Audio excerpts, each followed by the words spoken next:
పశ్చిమ గోదావరి జిల్లా పాలకొల్లులో కూటమి ప్రభుత్వం 20,000కు పెంచి అమలు చేయడం పట్ల రైతన్నలు హర్షం వ్యక్తం చేస్తూ సీఎం చంద్రబాబుకు ధన్యవాదాలు తెలుపుతూ పట్టణంలో ర్యాలీ నిర్వహించారు. ఈ ర్యాలీలో పాల్గొనేందుకు పాలకొల్లు నియోజకవర్గంలోని అన్ని గ్రామాల నుంచి వేలాది మంది రైతులు ట్రాక్టర్లలో తరలివచ్చారు.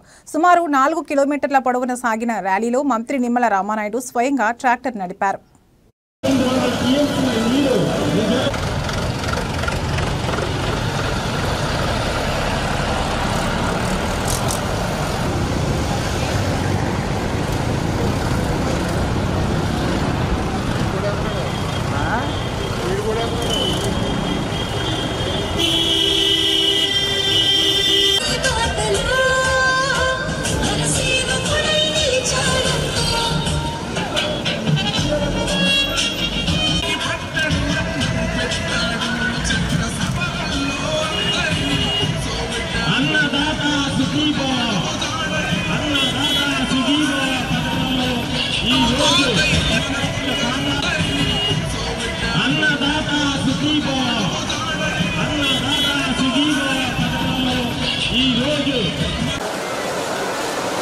అన్నదాత సుఖీభవ ఆ రోజు సూపర్ 6 కార్యక్రమాల్లో భాగంగా ఇచ్చినటువంటి వాగ్దానాన్ని నెరవేర్చుకుంటూ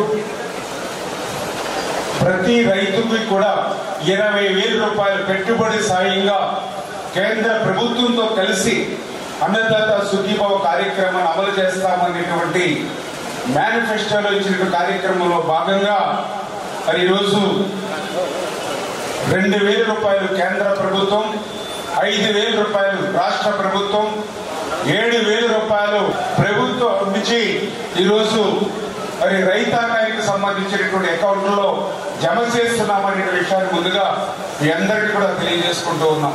సబ్సిడీతో వ్యవసాయ యాంత్రీకరణ పరికరాలు 14-19 ఇస్తే మరి 19-24లో మీరు చూసారు రైతు రథాల మాట నుంచి కనీసం పరకం ముక్క కూడా